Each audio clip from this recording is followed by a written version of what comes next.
Good evening. This video that you are about to see contains scenes of an extremely distressing nature due to featuring possibly some of the worst examples of the most brutal torture that the Commodore 64 has ever suffered at the hands of a games programmer. In 1984, the Commodore 64 went through, I won't say a renaissance as such, but it went through this period where gaming just went not just to the next level, but the next level up from that. It was the year in which we got games such as Summer Games, Pitstop 2, Drop Zone, and of course the masterpiece that is Impossible Mission. It is also the year where we got Rattler.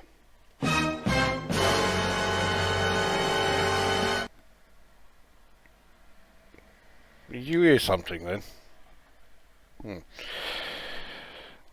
So let's load it up.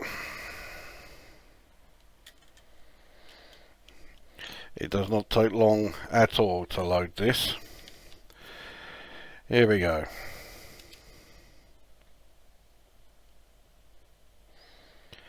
So, Atlantis Games, 1984. Atlantis Software, rather, not Atlantis Games. You can see from this title page here a sort of pretty good indication of the quality that we are about to be confronted with. The larger text does look to me like it was done using the user keys graphics. That's not it's not that. It is that actually, but yeah. So here we are, Rattler.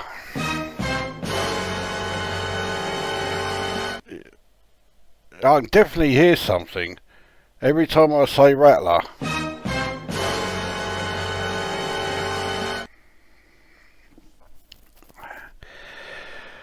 Alright, so Rattler, written by Mac, copyright 1984, Atlantis Software. So this isn't telling us very much else. The previous title page had already told us.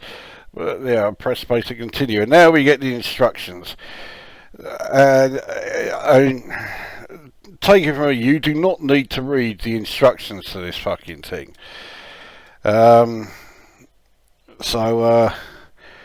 I'll read them anyway. Select any one of 5 skill levels and decide how many, if any, balls you want to negotiate. Using the keyboard or joystick, the object is to move Rattler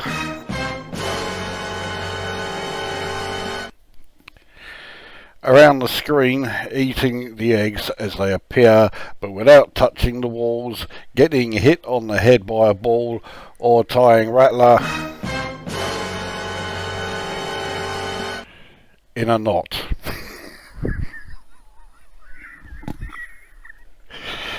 Right, okay. Oh, fuck it. I'm not going to read this out anymore. I mean, how many times does that? 1, 2, 3 times it appears there, you know. So, yeah, if you want to, I'd say if you want to read the instructions, you don't really want to read them. But here's the bottom paragraph here. There are 15 screens in Rattler.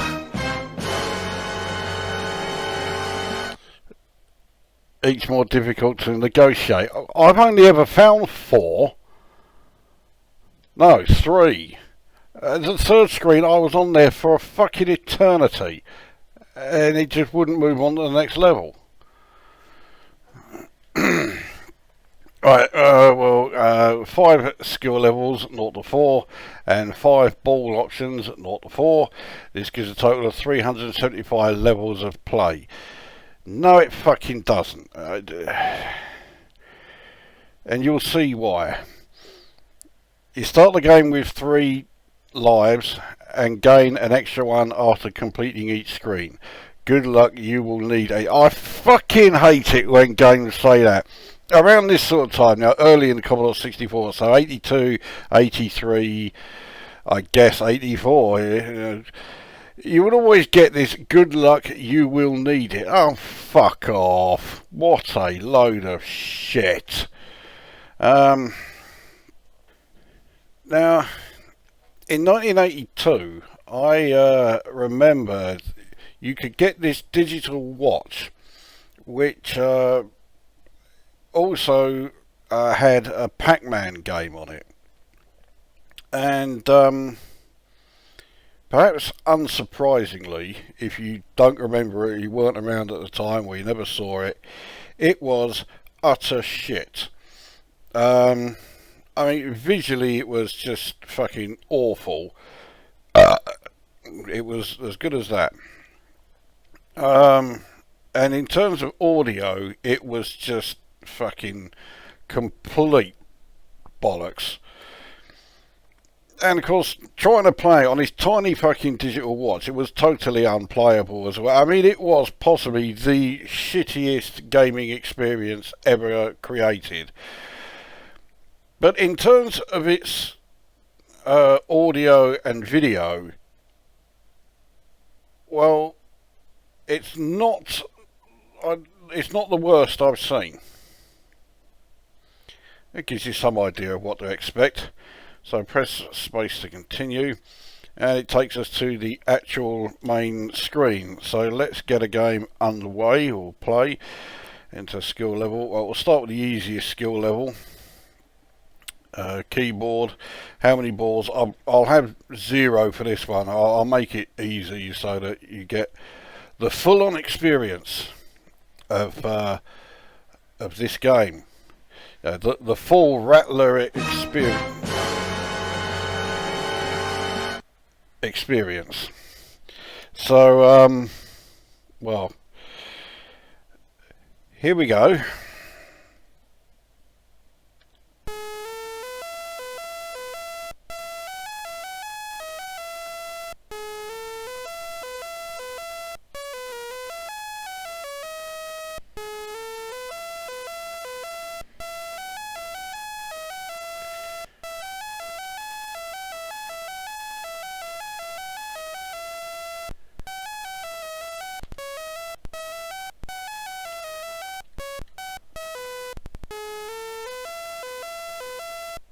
Now you know why I mentioned that fucking Pac-Man digital watch.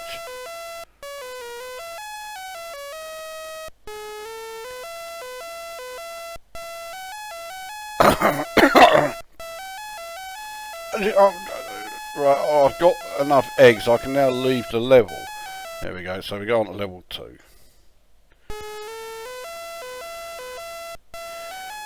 But let me remind you, this came out in 1984. This came out in the same year as Pitstop 2, as Summer Games, as Impossible Mission.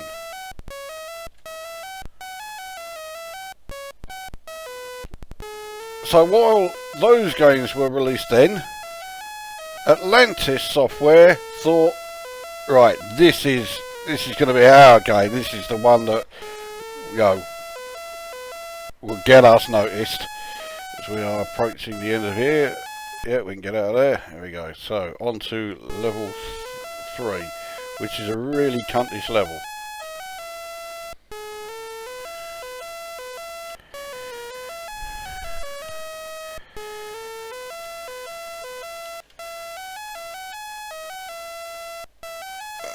I mean, I am kind of rendered speechless a bit by how it looks and how it sounds. I have never heard a commercially released Commodore 64 game sound as shit as this. And as far as the visuals, as I say, you know,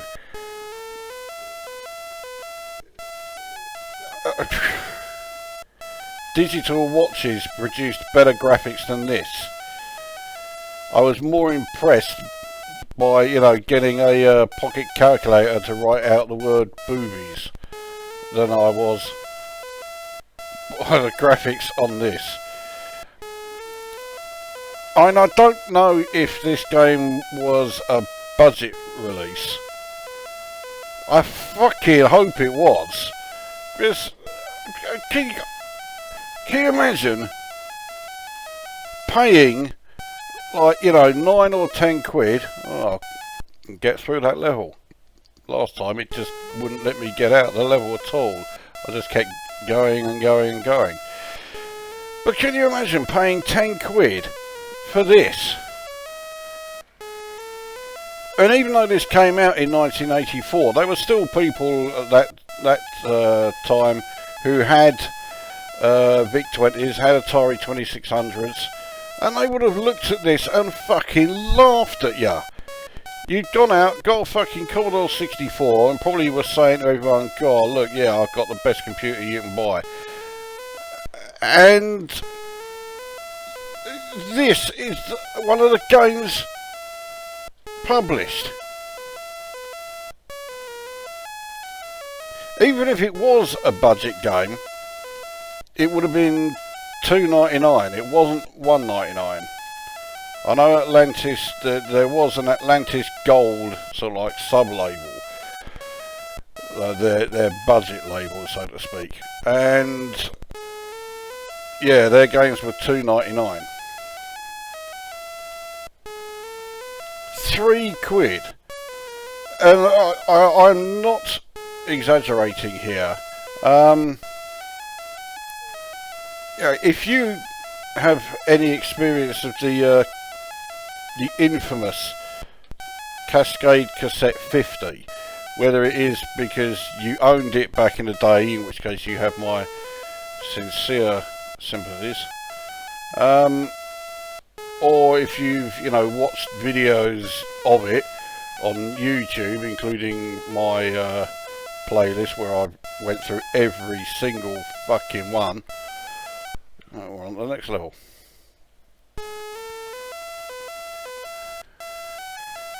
But there are numerous games on Cassette 50 that are visually more impressive and audibly more impressive than this. And all of those games were stinking fucking heaps of shit.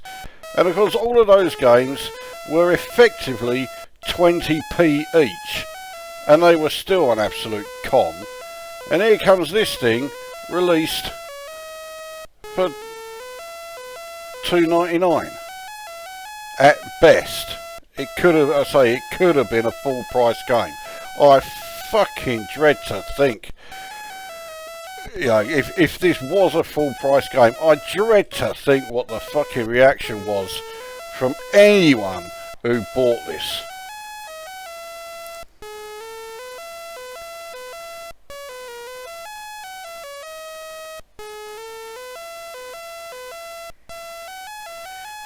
When 1984 came along, you know, and we were all utterly fucking blown away by, you know, Pitstop 2, by Summer Games, and of course by Impossible Mission. Absolutely blown away by them. We were stunned. But it was also the year that this came out. But if you look at the side there, it says copyright 1983. So this game was actually written in 83, and Atlantis thought, all right, well, we'll hang on to it. We won't publish it straight away. And they saw, you know, Pitstop 2. They saw Summer Games. They saw Impossible Mission. They thought, right, okay, that's it. Now's the time to release this. This is, you know, this is how we're going to respond. We're going to show those fucking Yanks they can't, you know, they don't hold the monopoly on making fantastic games.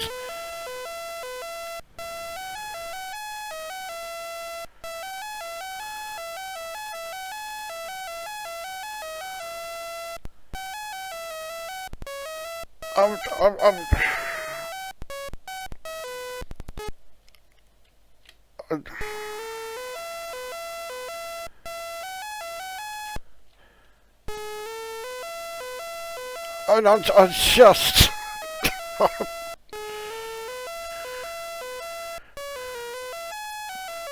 I've been getting quite a few extra lives, so it seems, yeah, I've still got another life after this.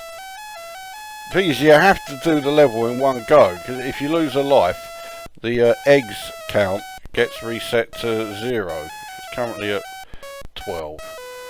Well, I'm not going to be getting 12. Fuck it. Wait for the time to run out. Get that one instead. Oh, you fuck. Now, I don't know if there is an option to turn off the music, but, you know, if you're a regular on this channel, you'll know by now that if I'm having to suffer this fucking unbearable dirge, then I'm going to make you suffer as well.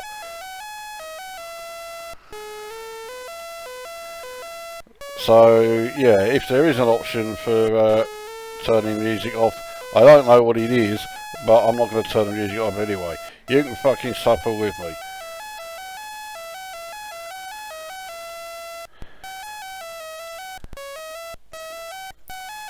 I mean, did the person who programmed the music, does he even know how, you know, the entertainer, how it goes?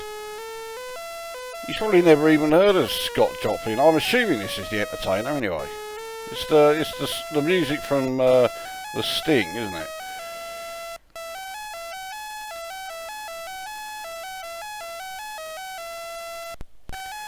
God, fucking... Right, now the eggs count isn't going down. Yes, it is going down. Okay. 3, 2. I mean, look how long this fucking thing is now. And we can get out. There we go. Next level.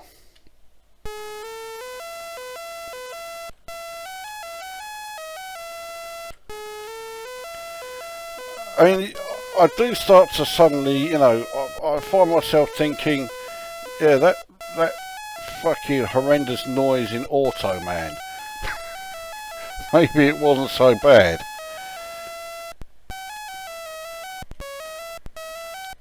And some of you are probably sitting there thinking, how the fuck did this manage to avoid going into the Supreme Shit Game database? Well, here's the thing. Graphically, it is a staggering sack of shite. As I say, it's not only worse than anything, or almost anything, on cassette 50, it's worse than that shitty fucking Pac-Man digital watch. And in terms of audio, it's the sort of thing that has me think that whoever it was who made this game should be fucking hauled over to The Hague.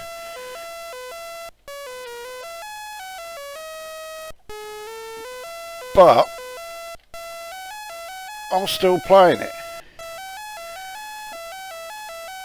And when I had like my test go of this to see, you know, if the tape image worked,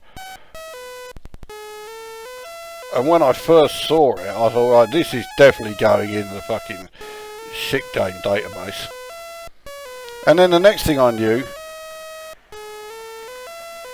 I'd had about a dozen goes of it. It does have the playability. I mean, it's Snake. It's fucking basic, but I mean, you know me, I am very much old school. I like the old games. I do like playing Snake. It's very simple, but it's great. And here I am playing it again, not long after, reviewing Super Snake Simulator by Sean Southern.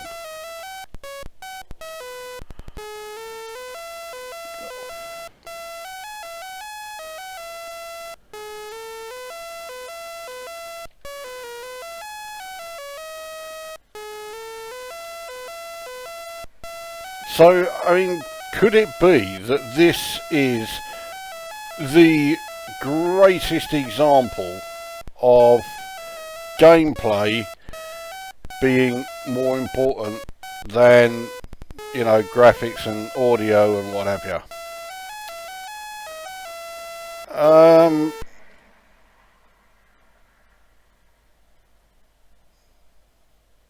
Well, so another go underway. This time, right, we'll have the balls put in. How many balls? Right, we'll have all 4 on. There we go. So the balls all bounce around. If they hit you in the head, then you lose a life. If they hit any other part of you, they just bounce off. Fucking, what was that? So is this the greatest example of, gameplay over visuals and, audio? No. I mean, yeah, I'm playing it. I'm playing it quite a bit. But nothing can excuse a game looking and sounding like this in the year that Impossible Mission and Pitstop 2 and Summer Games were released. No one in their right mind could have seriously thought this was worth publishing, looking and sounding like this. It didn't matter how much they fucking charged for the game, if it was a budget game. It's still a fucking rip-off. Yes, it has the playability, especially if you are old school like me. Now, by 1984, this may have already been considered old hat. I mean, the game Snake in general, not just this fucking hideous version. There we go, so off that level.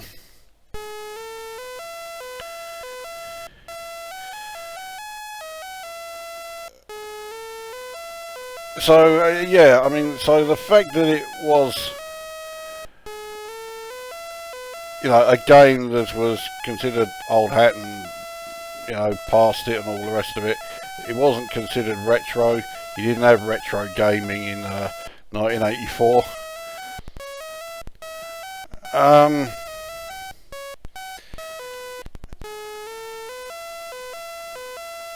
But, I wouldn't necessarily mind that.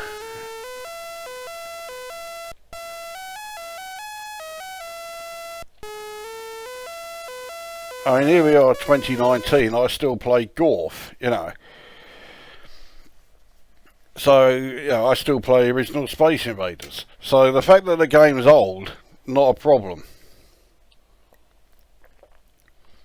But, oh, come on, put some effort into it. You can't seriously publish a game where the graphics look like they've come from, a 1982 digital watch LCD screen.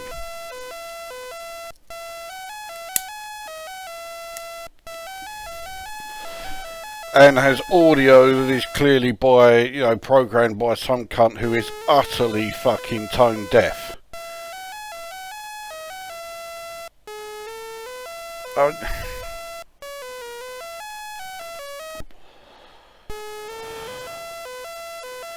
So the playability, the playability is there. And that saves this game from going on the Supreme Shit Game database. Because like I say, when I first started this up, straight away I just thought, I know where this is fucking going. And then, like I say, I ended up having about a dozen goes. and I was just sitting there thinking, yeah, I can't believe this. You know, I'm fucking sitting here playing Rattler.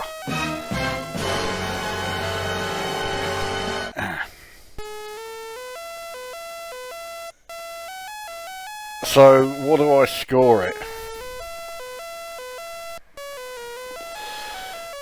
I mean, it doesn't even get a minus. I say,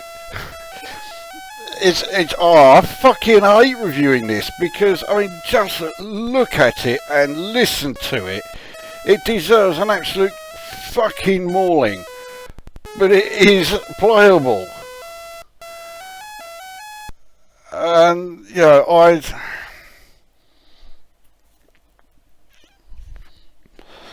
but I can't look beyond how shit it does look. I know there have been plenty of occasions in the past where, you know, I've played a game and I've liked it despite the fact that it looked shit, or it had shit audio, or in some cases both, but the game was that good I could, you know, look beyond that and still, you know, say, yeah, it's still definitely worth giving a try. But this, I mean, no game I've ever played on the Commodore 64 looked this shit. Right, no commercially available one. I mean, okay, there were games on the cassette 50 that did look worse, but there were also games on cassette 50 that looked better and sounded better. And so for, you know, Atlantis to publish a game that looks and sounds worse than a number of titles on cassette 50 is just taking the piss. And I can't look beyond that, you know, even though it's playable, and even though I have played it fuck knows how many times, I can't look beyond the fact that the game was a fucking rip-off of the highest order. So I will score this 2 out of 10, which, let's face it, is still pretty miraculous that I even rated it as highly as that.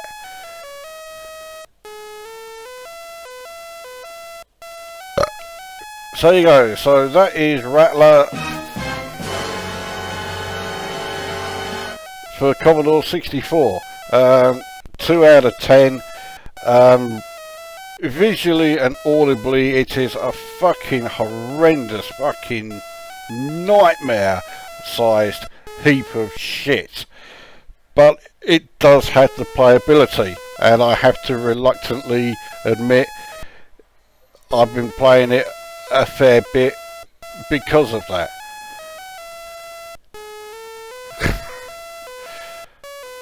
I can't believe I said that, but I mean, it's true. So there we go, that brings this review to an end, and we'll see you in the next one. Is he going to do that every time? What if I just say it really quietly? Rattler.